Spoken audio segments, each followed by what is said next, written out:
Hi, everybody. Welcome to Mark's Backyard Birds, a very special live edition tonight with a special guest I'm going to be introducing here in a few minutes. I obviously, when we get these going, as I say every time, we have to give times for these platforms to connect and get people on, give time people to get on. And so we always do introductions and who we are and things like that. And I let you get every time everybody the chance to join in. Boy, I can't talk. Been a crazy day. My producer Melanie, my wife, is not here. She's in South Carolina. My daughter has been sick and in the hospital for the last few days, and Melanie flew out there to be with her. This is a condition that she's been inflicted with since right out of college, and this is known as a flare. And when she's in a flare, it definitely debilitates her for quite a while. So Melanie's there to help her out, and we'll be back. I don't know, in a week or two. But I'm flying solo tonight here in the studio. Not even producer dog Sophie wanted to come down tonight, so she's hopefully she'll be quiet upstairs, but she's up there. But my name is Mark McKellar, and I am the owner of the Backyard Bird Center, a retail store in Kansas City, Missouri. I'm also a wildlife biologist by education and training, and worked in the field for 40 years of the different combined experiences. And my passion is education, teaching people about birds and nature. And I lead bird hikes, bird trips, and things like that. But I found this avenue to share my love for nature, and especially for birds. And first Facebook, and now very much YouTube has provided a wonderful the avenue for me to be able to teach. I teach every day in the store. People coming in wanting to know how to attract this or how to keep squirrels out, all those things. But the reach of this YouTube channel has been so magnificent. And about a little celebration, hooray! We topped 20,000 subscribers this week. Yay! And boy, believe me, that's all because of you guys. I mean, we really appreciate the support of the channel, and we love to see the growth. And I see over here on the comment section that people are jumping on like crazy. So I am, first off, remember, yes, I am in Kansas City, Missouri, right here in the heart of the country.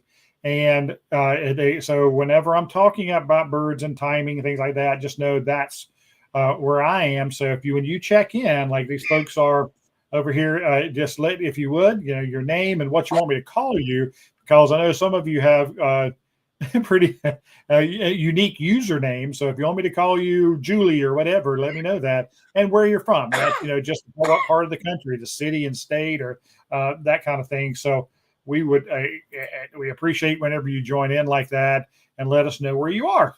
So oh my gosh, I got to, and again, this is a part where my wife really helps me, is to be able to go through and welcome and keep up. So I'm going to be like this all night, back and forth, back and forth. Let's see. Hello, Jay and Carol. They were on our hike this morning. We were at Wyandotte County Lake, not too very far from the store, and had a really beautiful morning. Migration. I think they estimated 1 billion birds were on the move last night across the heart of the country. And boy, we saw, I don't know, hundreds of turkey vultures all morning soaring over, dozens and dozens of blue jays flying in flocks, and lots of red-headed woodpeckers.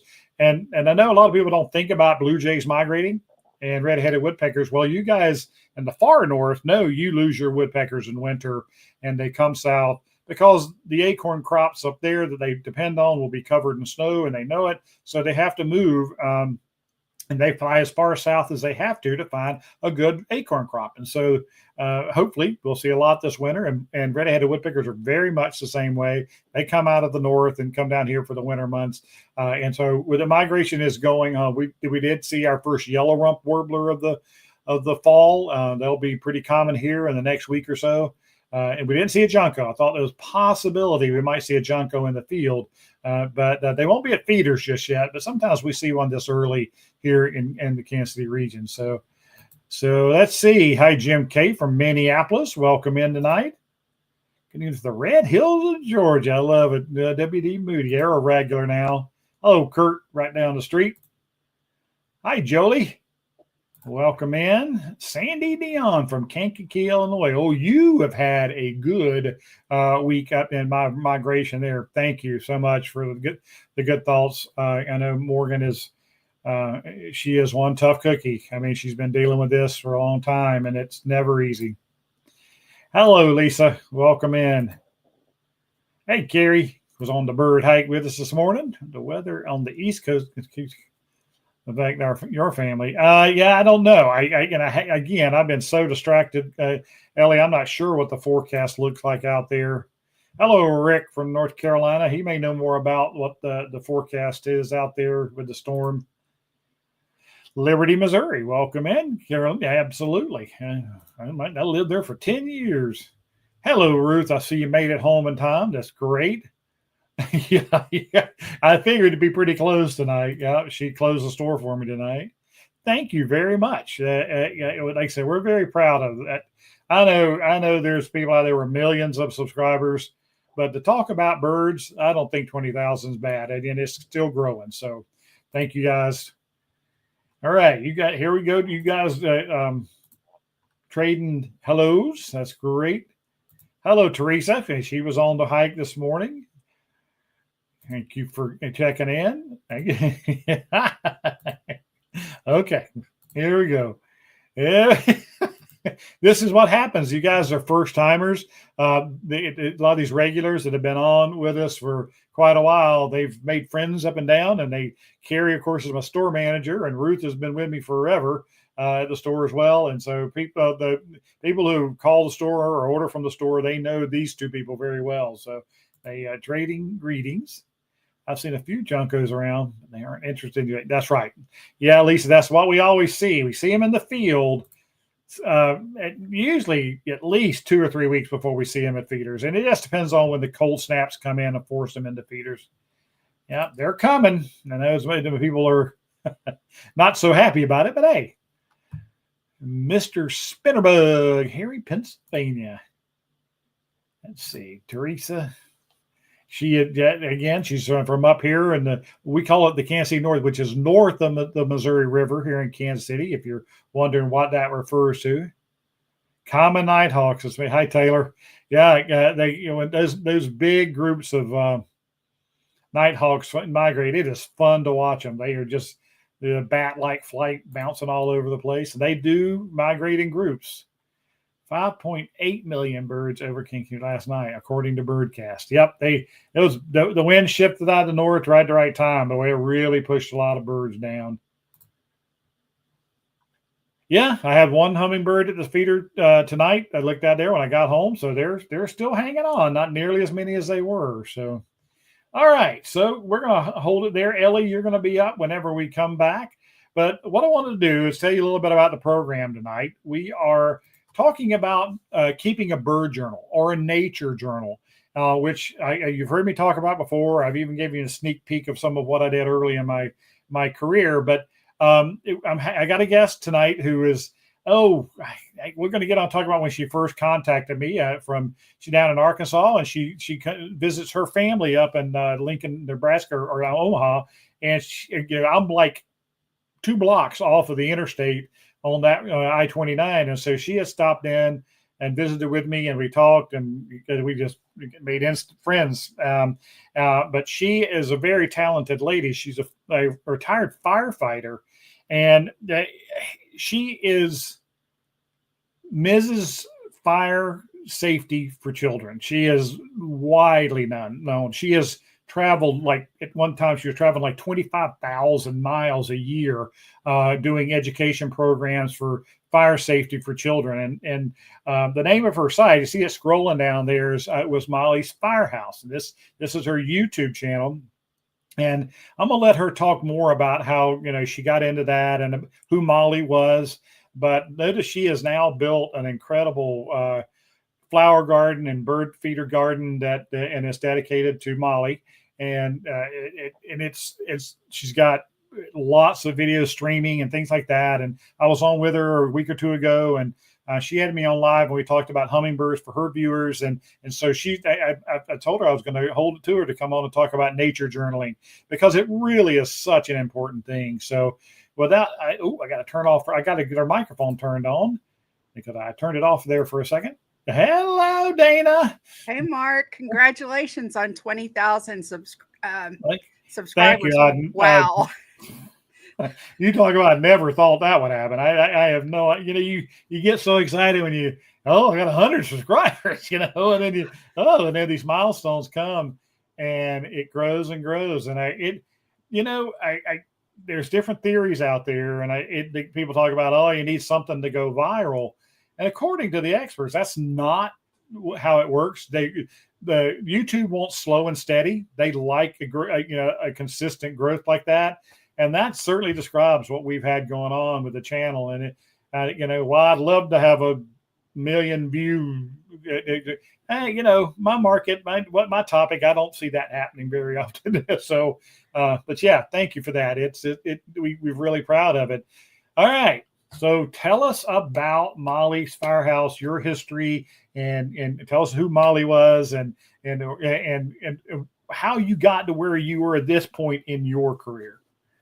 Well, I became a volunteer firefighter in 1999, and I learned quickly that Arkansas was ranked 4th in fire-related deaths and injuries pretty soon after I'd got started. And I thought, there's got to be a way to reach children that is innovative. It's still educationally sound, but how can I reach these children? Well, my husband, Robert, and I adopted a Dalmatian. Her name was Daisy.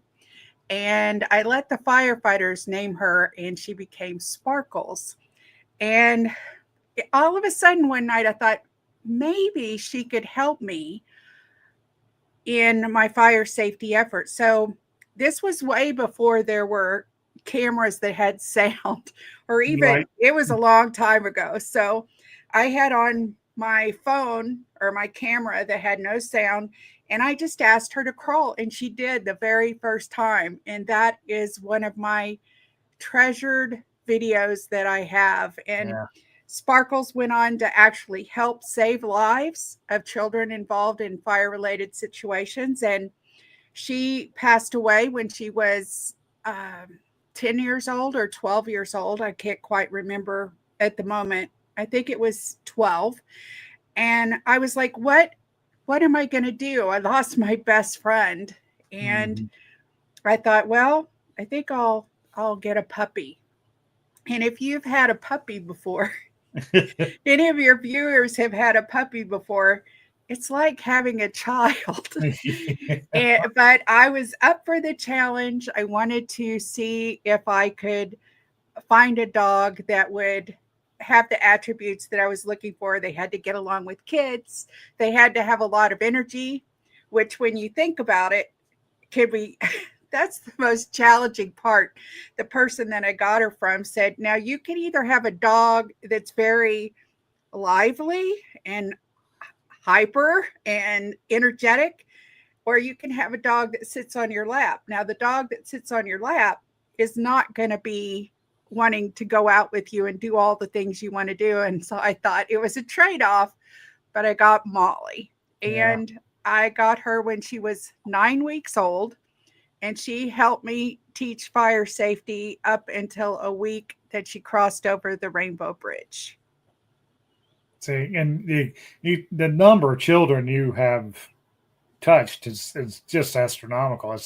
And you've won awards. You've been mentioned on the floor of Congress and all kind of things for your efforts in this super important message you got out all those years. And there's still it's been an honor to do it. I mean, the awards are fine and all of that, but the main thing is to help keep children and their families safe. Right. And just to share things with these folks that the things they can do to help prevent the fires, and then the things that they could do if they're involved in an actual fire-related situation. So the dogs and I were tight. And Molly and I, you had mentioned 25,000 miles. We did that for maybe 3 years. And your dog as if you have a dog, you have Sophie. I mean, your Oh, dog yeah. is one of your best friends besides your spouse. Right. And Right. We don't want to forget them.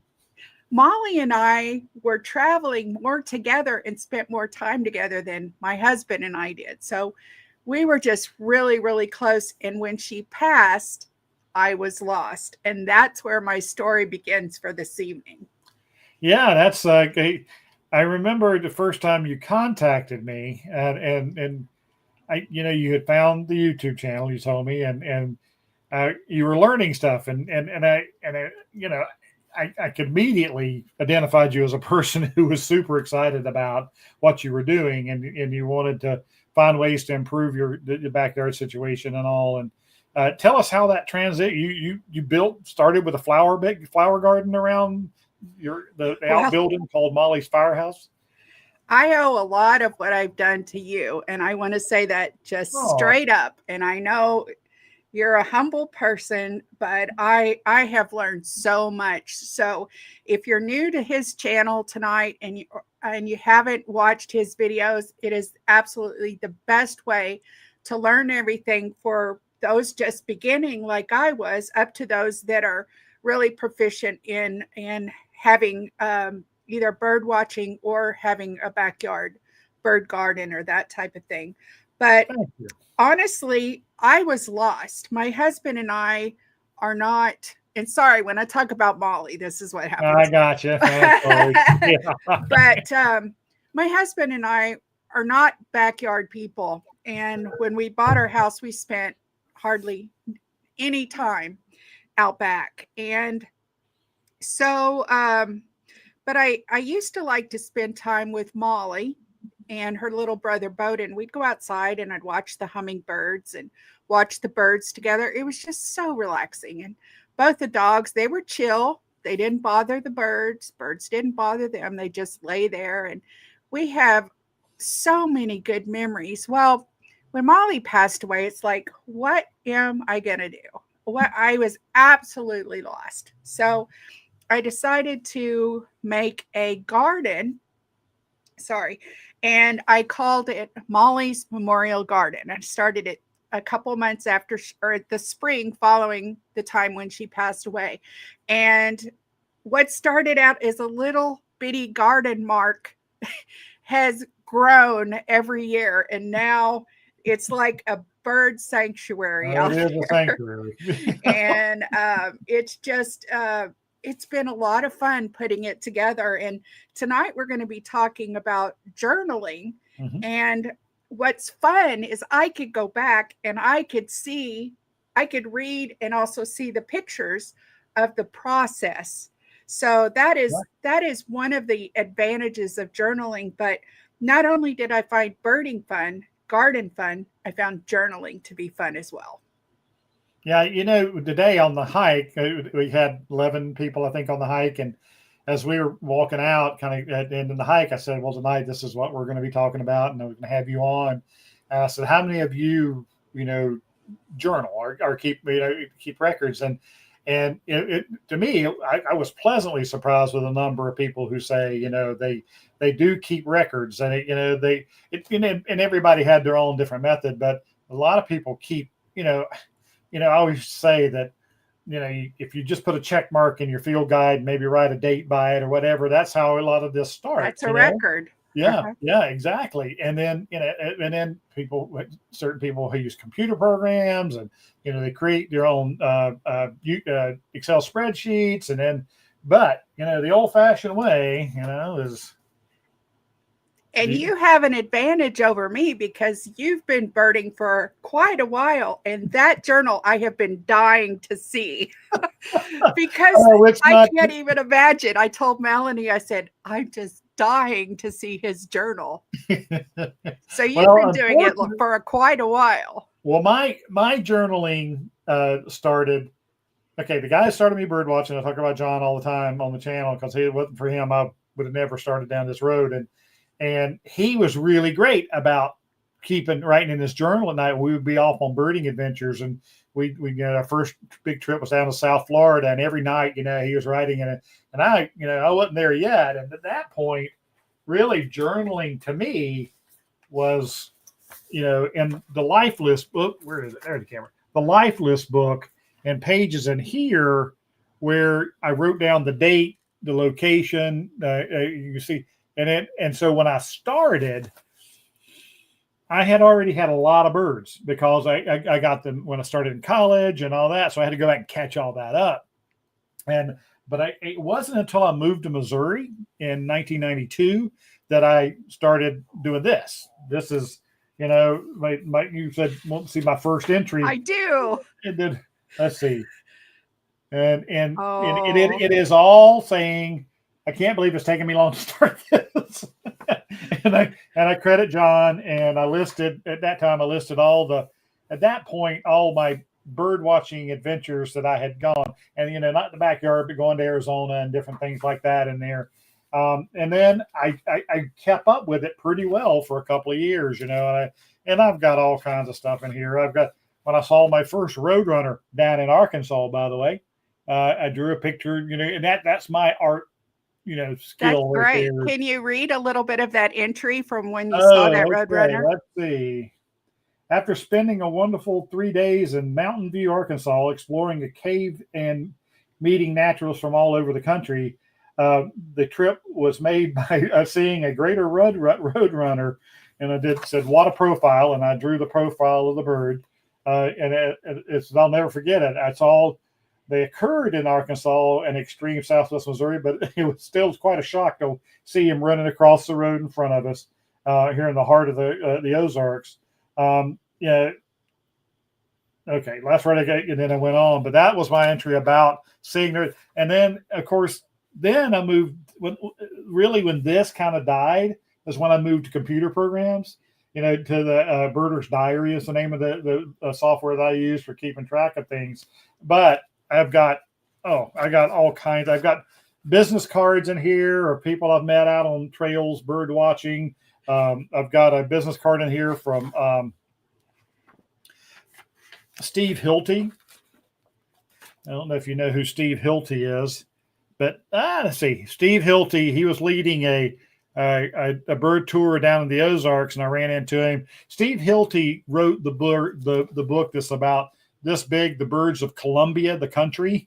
Wow. And he's quite a notable. He's originally from Kansas, but he's quite a notable bird. So I got his business card for, just people I've ran into, and I've written about, conversations on trails and things like that. So, but I was never good like you were, especially about gardening. And I know Ruth has been really good about keeping up with the first dates, when she sees it in her yard, a house rent shows up, things like that. I just never got really good at that.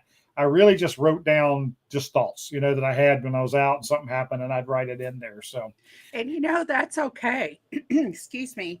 One thing about journaling is nobody is standing over you, making you write anything. Right. Or do anything. It's you make the decision on how much time you want to put into it. So if you're wanting to keep a good journal of, your day to day, you could do that. It may be once a month. It may be once a year. But the main thing to remember for those of you that haven't journaled before is it's up to you. It's up to you. Have fun. It's also something that doesn't require a lot of money.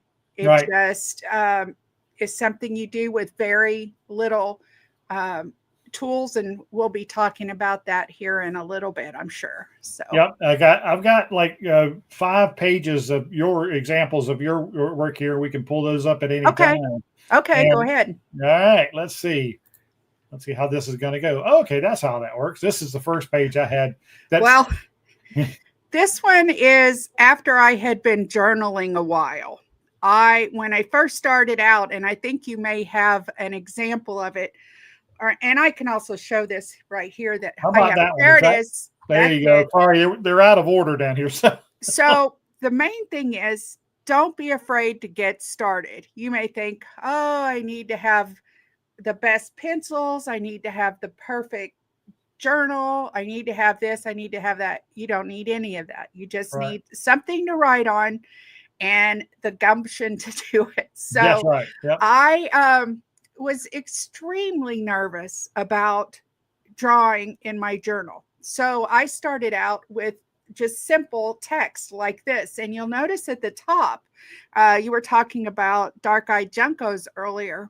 I have a post whenever I would see the first bird in the bird garden. I wanted to document when I first saw it. So that's what I did at the top. And you'll also notice I just put the date, and then I told a little bit about the day and the bird and what happened and what I did in the garden. And Right. then as I got a little bit braver, I decided I'm going to try drawing. Now, drawing birds is not easy. And there's one of my, then I decided I'm going to draw. And I kind of laugh. You'll have to forgive me when I see that. That's a Mississippi kite. And you could see the butterflies, but I was so nervous to do that. Why? I didn't have anybody that was critiquing That's my right. art. You're not Nobody's going to gonna turn it in see- for an assignment or anything. Nobody's going to see my journal. It's not like it's going into a book, but I tried. And that's the main thing. Remember, you're doing it for you. So I just said, I'm just gonna give it a go. And I did. And you know what? Once I did it, I was completely hooked after that. Yeah. That's and there's nothing like going back and looking, like Exactly. you said, when you finally well, like I talk about, John was keeping that journal down in Florida, and I remember when I was really doing a lot of data entry into the software program that I was going to, I was like, okay, God, Florida, I can't remember if we saw, this on this day or that day, because I didn't take great notes.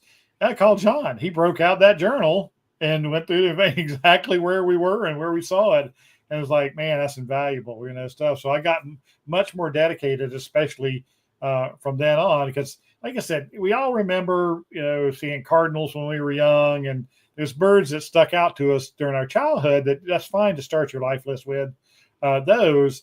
But when it comes to picking a point and really starting and committing, and I want to keep a list, I want to know, that then the better records you kept early on, the far better you'll be for sure. And people journal for different reasons. Right. I journaled because honestly, I was grieving at the time, and I wanted to be able to document the process.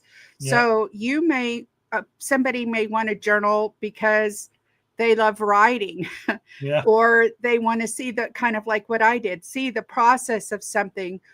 But sometimes people journal, and you may have another example of it, where they're keeping track of what the weather was. Right. They're also keeping track of the birds that visit their yard. They're more collecting data as well. And so people do it for a variety of reasons, but it is fun to go back. And on that note, here's a tip for you. If you have a journal and you're writing in cursive and it gets passed down, keep in mind that your grandchildren may not be able to read the cursive. Right. That's right. That's adult secret language there now. So who thought it? When I started my journal, did I think about that? No, I didn't even think about it. But when my granddaughter looks at it and she's like, and this is who it's going to go to after I go to the great beyond, she won't be able to read it. Yeah. So that's something you might want to think about. Keep in the back of your mind whenever you do get into journaling. You talk about how detailed and what kind of journaling. I was telling the folks on the hike today about the special that was on a few years ago about the lady in Central Park who had led bird hikes for 40 years, and she had kept records in books like this. And she used the 4-digit band codes, that they use for that. So that saves space. And, she had notebooks full. And I mean, every day she did a bird hike every day.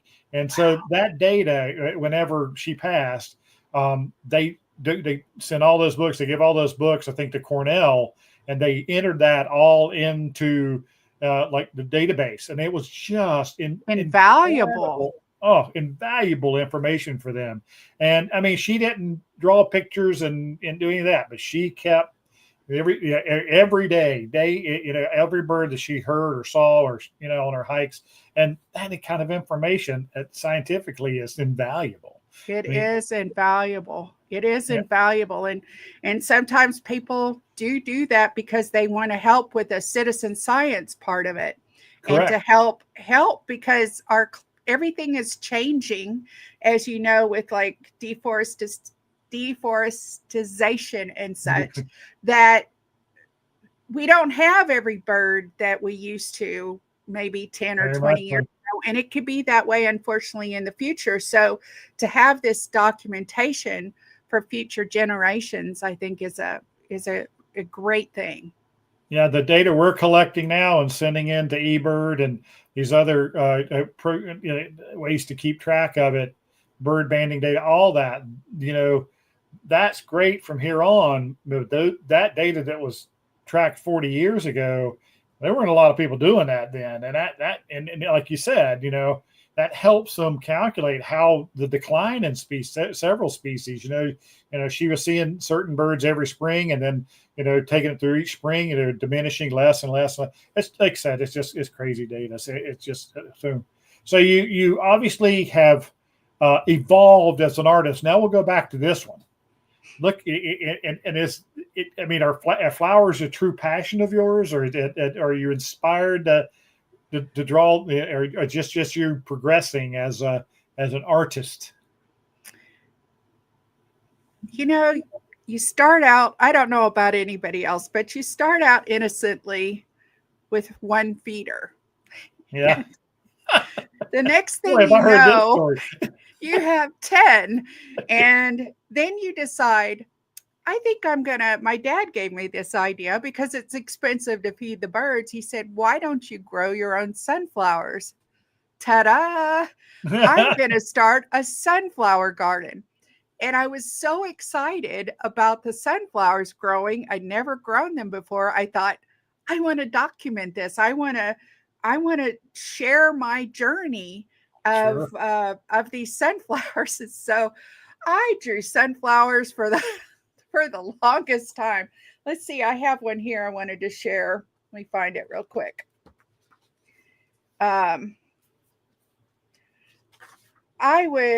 Here's a bee. Hold on, let's get back. Let's get to this screen so people can see it. There you go. A bee on a sunflower. That's not really the one I wanted to share with you, but here I would measure the sunflowers. Right. What they look like, what color. And I also you could see with my colored pencils, I put the colors that I use. So if I wanted to draw it again, I didn't have to try to guess smart. Each time. Yeah, that's very smart. And I would also put things like, okay, the sunflowers are however many days old. Oh, and look what's visiting the flowers today. Yeah. And it was so fun because every time something new came along, like a new type of species of butterfly or whatever, I could document it. Here's butterflies. Oh, yeah, here's your monarch. Yeah. Butterflies. Sure. I released 19 monarchs 2 years ago. And do you know I've only seen 2 this year? Well, and I only saw 1 last year. Well, they're on the way right now because we saw lots of monarchs today on the move. It's like, so be looking for them here in the next week or so. Yeah, they're on their way south. The super population, the ones. Yes, I'm excited about that. Absolutely, be looking soon. Well, we're at like the halfway point, and I usually go to the questions and see if anybody's got any questions for us. So okay, let's see this. Okay, boy, let me go. I think I'm here. Yep, it was at Ellie. Can you see that when I throw that up or not? Yes. Okay. Yep, hawks overhead today. Got the heron. We had a big flock of white pelicans fly over today, circling. Hi, Carrie. Carrie said hi. Another good friend that I met from that works at your store, and we've become friends. And that's the nice thing about birding is you make new friends. And you may have sold you that hat and those earrings. I don't know.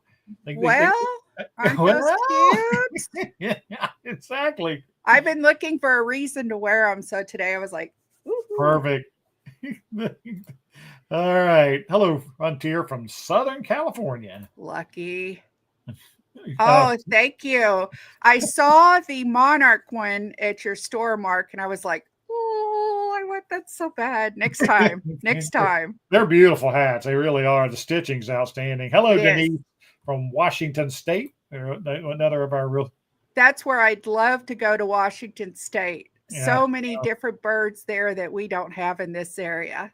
Yeah, the Pacific Northwest, I have never done. I keep telling really out there. Yeah, I've birded almost every corner of this country, and that's the one corner I'm still missing. I've gone as far north as like Central California, but I've never been. So I really want to get out there. That sounds like a road trip right there. Oh yeah. Hey, Rhonda.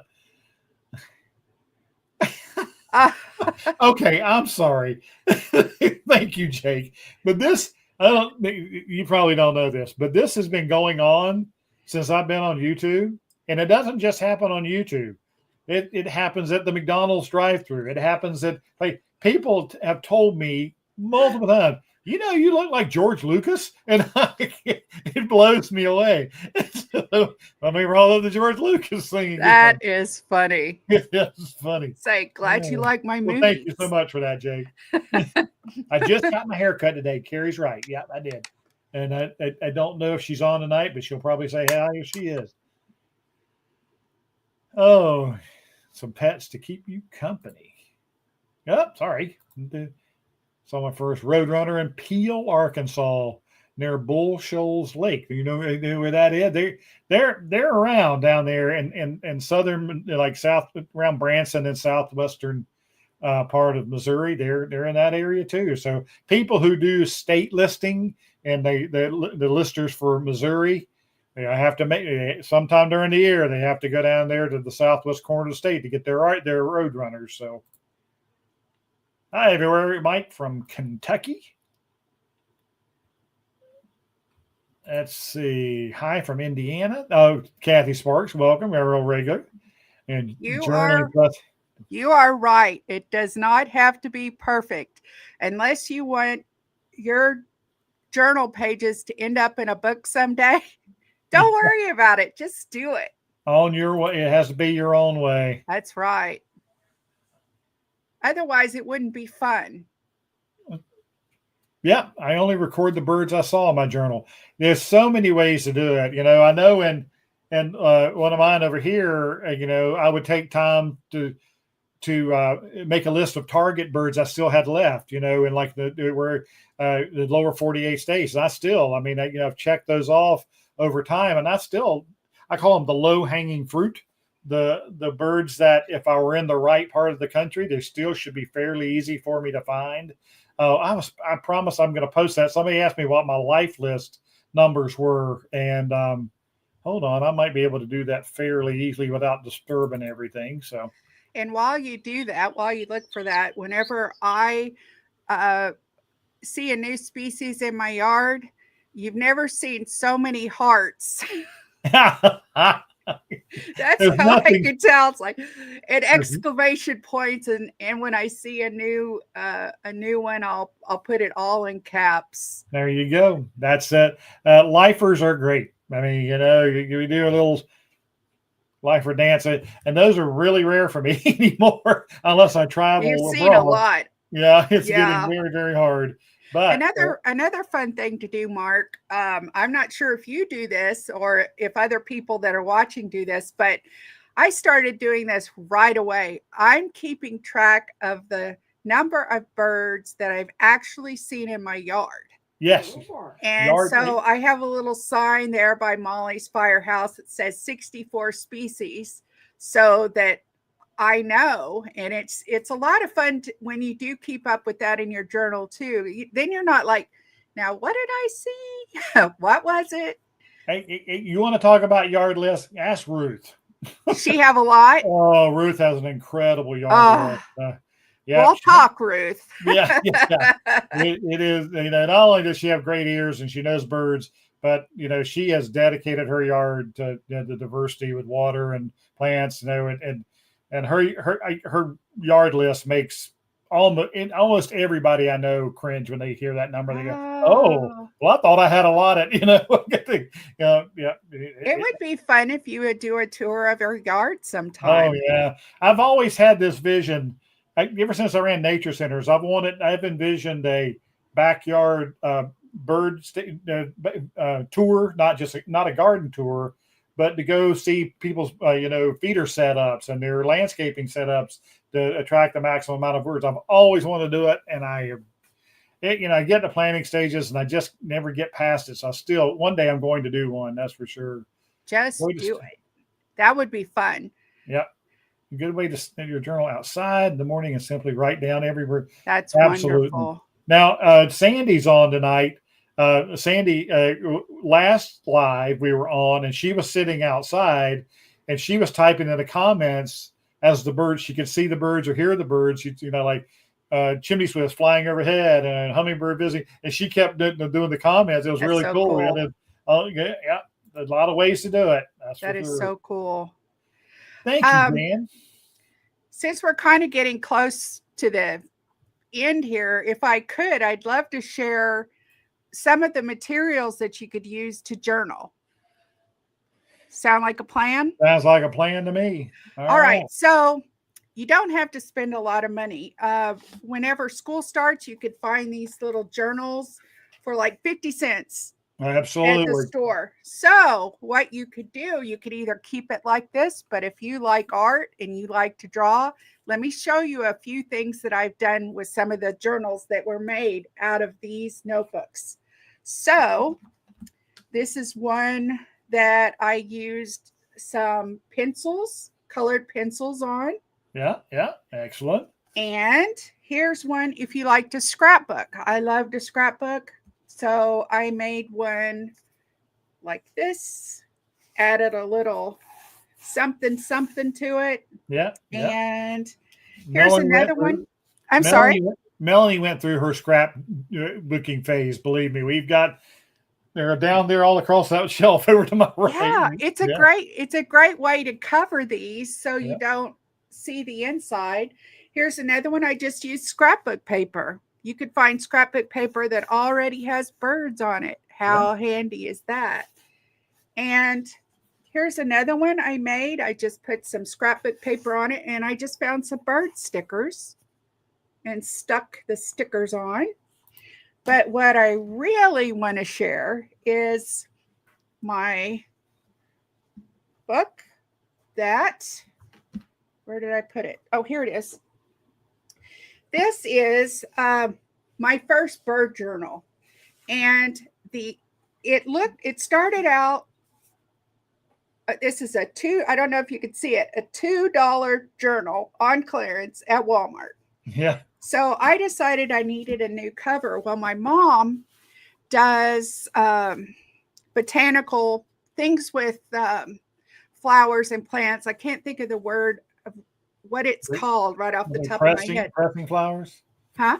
The pressing, when you press flowers? Yes, she presses it, and she pressed it onto this fabric, and I saw it in her shop, and I thought, wow, that would make a great cover. So these are flowers that she has pressed, and this is the inside of my journal. Yeah. It says when I did it, and that it's mine, and I even pressed that's another thing you could put in your journal is press flowers. And that, Mark, that's a whole nother show we could do. I'd love to share tips. Remember, so anyway, what's the one thing I warned people not to put in there? You remember? Feathers. That's right. Tempting. Yes. It's so tempting to do that in a bird journal, that's for sure. See, you could find stickers, or this is plastic. And here I have listed the different butterflies I've seen, the different birds I've seen, the different birds that nested. I put End of season measurements. I really went gung ho on my first one. I didn't do this the second year. End of season measurements. I measured all my plants, not all my plants, but each species to see how tall they got. Most valuable lessons learned, like one is don't plant as many garden plots at once. Maybe do one new one per year. Because right. you plant a garden, you think, this is going to be easy. And 2 weeks later, you're like, oh, please. But anyway, I just took this fabric and then I made an inner cover, and there's my journal. And one other thing I wanted to share, if I could, another fun thing you could do is I have a granddaughter who's now 7, but she started writing in my journal, drawing in my journal when she was 4. Okay. I got it. Here it is. One of the things you could do as you're making your entries is let your kids or your grandkids draw. And then as you go along in your journey, there you go.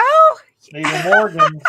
Yeah, these are Morgans from. Isn't that so cool, Mark? Yeah, and I'm looking through, and then I sketched the bird, just real quick, and that's on the page after her there, and there's a list of birds. But yeah, Morgan has gotten hold of different journals and drawn them over. You know what? We are so much alike. It's scary. Yeah, it's amazing how the minds they work. Yeah. When Absolutely. I go to visit and Robert's with me, he's like, oh, here we go. But it could be simple. You don't have to have fancy pencils. You could get some inexpensive ones, or you could go nuts. Like I happened to go nuts and thought, I want to get every color I can. So I have, I use Prismacolor pencils. They're really smooth and they blend well. And then I also have some watercolor pencils. Now I cannot watercolor at all, but if you do a watercolor with the pencils, all you have to do is add water and you're like, ta-da. Right. Yeah. It just expands. Yeah. There's lots of things you could do. And like I said at the very beginning, you don't have to have this many pencils. You don't have to have hardly anything, just a little something. This is one I made for my granddaughter, Penelope. I just found a notebook and put a little paper on it. And so now she can write down the birds that she found. She wants to do what grandma does, that's for sure. It's a great activity for kids. It's a great activity. And they will thank you when they get older, won't they, Mark? Because it's fun to see. I'm sure like your very first list you probably have somewhere, and to be able to go back and say, I made this when I was 10. How cool is that? And you really thank your parents for keeping that kind of stuff. And I'm a the collector, and so I save about everything, and then the kids as they get older, they don't care as much, and they're like, oh, just go to that. Nope, we're not getting rid of that. No, and I just tuck it away, and then one day they will appreciate it far more. But Dad, that looks so silly. Yeah, okay, no. All right, they'll appreciate it later. Yeah, oh, absolutely. Got some people chiming in, so we need to look at some of these. Also, when it comes to breeding butterflies, what I mean indoors, there, Lisa, I've heard the pros and cons of some people that there's very low survivorship of like monarchs that have been taken out of the garden and raised and let go. They attach tags, and I don't think the survivorship's very good with them. But I can't speak to this scientifically because I really don't know, and I've never delved deep into it. But a lot of these, especially these monarchs, they fall victim to insects out there, and they never do even get a chance to hatch. So I think the people who raise the butterflies, it's such a small percentage, and if one or two of them survive, then you've added to the population, Lisa. That's kind of where I look at that. Excellent. You love the dream, but they're not sure what the date was when using a letterhead book work to enter. Yeah, absolutely. Yeah, there's so many different types. And if it's got the date stamp on it in the book, and you're really good about keeping up with it that way, or if you can just train yourself to write that date, the weather conditions, and the birds you're seeing, believe me, that will all pay dividends later on. And to her question too, if you're not sure when the date was, that's okay. Yeah. Just as Mark said, the next time say, okay, I'm going to make sure I write down the date. You may even put it rained outside if you want, or the temperature, but you don't have to really do any of that. But if you at least put the date, then you'll have it. There's all kind of references to that. I reference Martha Lafitte, the nature center I ran for years. We found some old letters of hers, and in there was a letter that she had written to her father and the date. And she commented how it had been raining for like 3 days, and it was still raining. And he was in Japan at the time. You check the date on that letter, and it was the Great Flood of 1951 starting. Wow. And she wrote that letter. And I mean, believe me, that Great Flood of 51 in Kansas City is, it was crazy. And so, you never know what that kind of information may come back and be beneficial, or like, oh, right, I remember it didn't stop raining for 3 months or whatever. Those notes add up. And to your point, Mark, I started, since I've learned from your videos, the various things, including attracting bluebirds to my yard. I now document when they started nesting, when they laid their eggs, blah, blah, blah. And so now I have an actual documentation of it. So I have an idea of when it's going to start next year. And that can be very valuable. That's a perfect segue for this. Okay. I've created a data nesting sheet free for my listeners, and it's in the final stages of getting finalized, but you can keep it in a journal. And this is for all nests. This isn't just for bluebird boxes. This is, any nest you find, a killdeer nest in your driveway, a phoebe nesting on your windowsill, or a cardinal nesting in a bush right outside your window. And, and it's a way to keep up with, where it's nesting, when it's nesting, how many eggs laid, how many eggs hatched, if you can keep an eye on that, not all nests will you be able to keep those kind of details, but there you have a different sheet for every nest. And so you can have a journal for the season, for your yard, or your year, or however you want to do it. So I think that will be a good tool for people who get into it to that level, especially like you said, and when bluebird, obviously the inspiration is bluebird boxes, because that documenting that is easier and it's really important. But all nests are important. If you find and you can keep up with it, and if you miss 3 or 4 or 5 days, it doesn't matter. It's just, the date that you see, and then, they hatched sometime between the last time I checked, etc. So that's going to be available really soon. I know it's in the final stages of proofing, and then I'll put out on the community tab and places where you can download it for free. So that is so wonderful. It'd be great. I can't wait for that, because I wonder how many bluebird nests, since I've had so many clutches. I'm like, well, how many do I have? Well, do I want to go back through my journal and find all the, no. So with that, it'll be easy. So I'm sure we'll look forward to that for sure. Absolutely. All right. Here's my good friend Bill down in Texas. Last Friday on the way to southern Missouri, we were leaving Little Rock, ran into a large flock of black vultures I've ever seen. Yeah. Wow. I mean to tell you, black vultures down Florida and Texas in winter. You go down there and you see these big power lines, steel structures, and they're just packed with vultures in the winter. They're just side by side, every rung, everything. It's impressive. If you've never seen it, it's quite a sight down there, Bill. Want to see a northern cardinal again? There you go, Denise, up there in Washington State.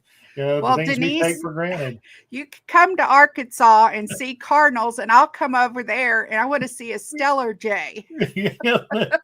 Have you seen one, Mark, before? Oh, yes. Yeah. Oh, by the way, for those that were asking, my current life list for the world is 852 species. Wow. And in the state of Missouri, the lower 48, it's 620. In the state of Missouri, I am currently at 313 species for the state of Missouri. So I've been asked this a couple of times this week, and so figured I'd throw that out there for if Steven's on. See, I know he was asking about it, and also that's where I'm at on my life list. And I've never birded outside, outside of Canada into Canada, or never been to Alaska and things like that. So lower 48 world total, because I have done traveled to England and I've traveled to Jamaica and some places. So that's why the world list is 230 more than my lower 48 list. So that's my international birds that I've gone to. So people have been asking. Mark, you are just amazing. I'm just one of your biggest fans.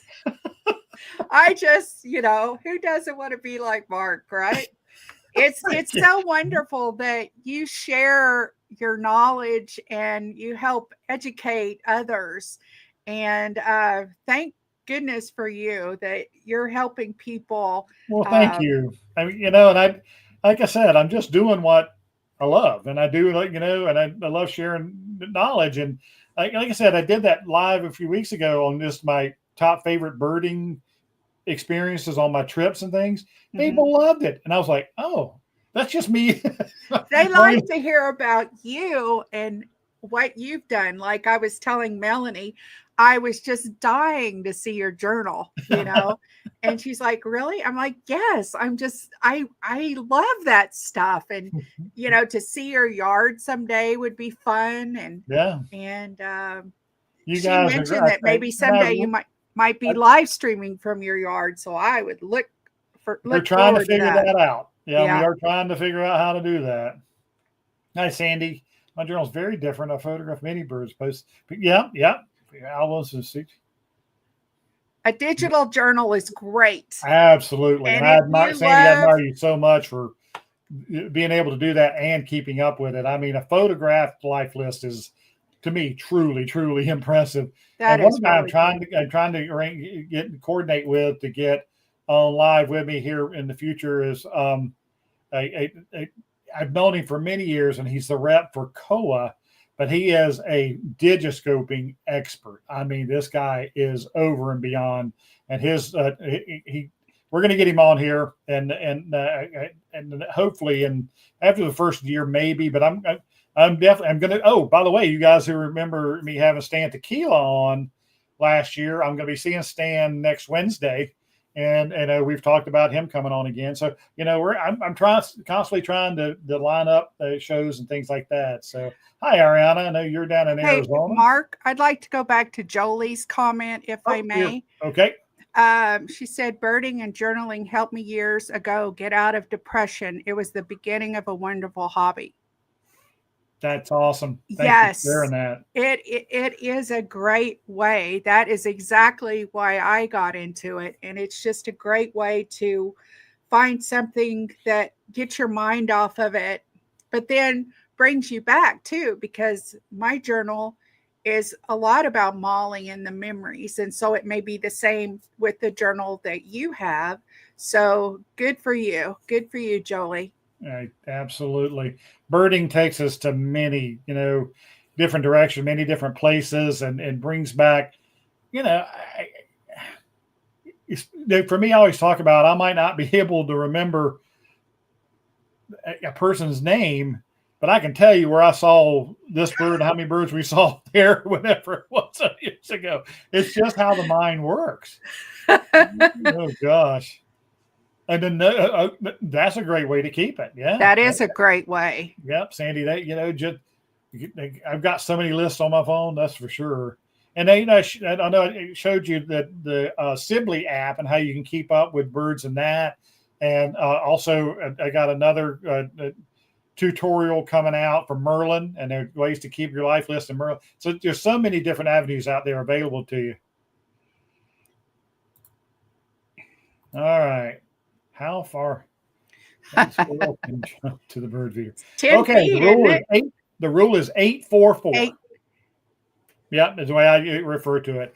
8 feet if they've got a running start to jump off a limb. And yes, some Olympians can do 10 feet.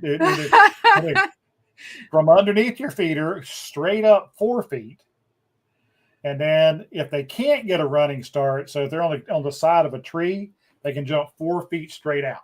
So those are the rules. You got the jumping distance, and they do have limits, that's for sure. So 4 feet from the ground, 4 from the trunk on the side of the tree, but 8 feet if they're able to get a running start and jump off the launch platform. Quite the gymnast. I just, yeah. Oh, thank you, Ellie. Ellie's reminding everybody to hit that like button if you do, and we appreciate that. And it lets us know you like the program. Hi, Ariana, and your mockingbirds. Absolutely, you're down in Arizona. They could breed all year long down there. I bet. Make more detail. I want to know what else you reclude my journal. Again, now I do not keep Dayna's style of journal anymore, unfortunately. But my information is evolved more to the technical information. The location, the weather, the details around it. I love the journaling that she's doing, and it is an out. So anything, I mean, a new bug you may see, a new mammal that you might add to your list, and make a note of the first time I've ever seen, a black bear, and whatever, and those things are great. Oh, was that a hairy woodpecker that just went by? And description of the bird. Like when you see it for the first time, you might put the total length, the wingspan, these sort of things. And also, if you're not able to, now some people can sit in their backyard and sketch a bird as they see it. I just want to mention, I sketch mine from pictures. Right. But cheating. That's things you can add to it. I just go to Wikipedia and look up information about the bird. So that may be something that you want to include as well in your journaling. All right. Put my yard on your list. Oh, yeah.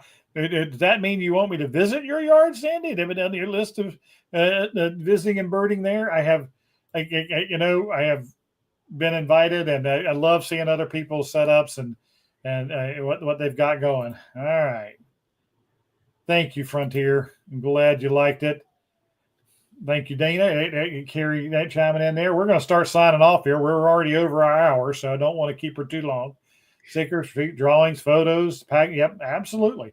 One of the things I didn't show that I was, because it was going to fall out everywhere, but in my journals, these are all like checklists and maps, and birds of Quivira National Wildlife Refuge, checklists of birds of Sanibel captiva. These are all I've collected over the years, and they get stuck in the journal I'm using at the time, the book I'm using at the time. Oh, Jolie, the feather thing. Yes, the feather thing is birds are federally protected, and that doesn't just mean that you can't kill a bird. That you can't possess any part of a bird, that being feathers. And the reason that is they had to make the law that way because back when they were having to protect birds from people poaching them and killing them and putting their feathers in ladies' hats back at the turn of the last century, people could still kill the birds, sell the feathers. And when the federal officers tried to enforce it, all they would say, "Oh no, I just found that feather laying on the ground. I didn't kill that bird." Well, so they had to change the law to state and to protect the birds and include feathers. So like I've said before, do I think any federal Fish and Wildlife agent is going to arrest a 5-year-old for picking up a cardinal feather and having it, no, I do not. But I'm just telling you what the law says. That's why I advise don't put somebody posted a picture online of a jar full of feathers, so all kind of species. Now, yes, ducks that have legal hunting seasons on them, turkeys, if they were taking those methods, but pigeons, starlings, house sparrows, yes. But all of the birds are federally protected. You can't possess the feathers. So just throwing that out there, trying to protect my One other thing I'd like to mention, Mark, is if I could, is that I live stream from Molly's Firehouse 24/7. Yeah. And impressive. This was earlier today, but if you'd like to watch the birds and the critters that visit, you're more than welcome to visit Molly's Firehouse. We're on YouTube, and we would love for you to visit. Absolutely. And her YouTube channel, I had to take it down for a second because it was blocking the screen, but I've had her YouTube channel at Molly's Firehouse. Yep. You'll get her to her page, and please subscribe, support the channel, go on there and watch some of her great videos. Absolutely. The question about smart feeders. I know you've had some mixed feelings about certain, and I'm not going to talk about brands or anything like that, but you and I are both have had it now that we've had smart feeders for a while. We're discovering they're not perfect, and you and I, who, we want to, if we want to endorse something, we want to be proud of it, and we want it, and whenever we start having issues and kind of thing. So smart feeders are great for what they are.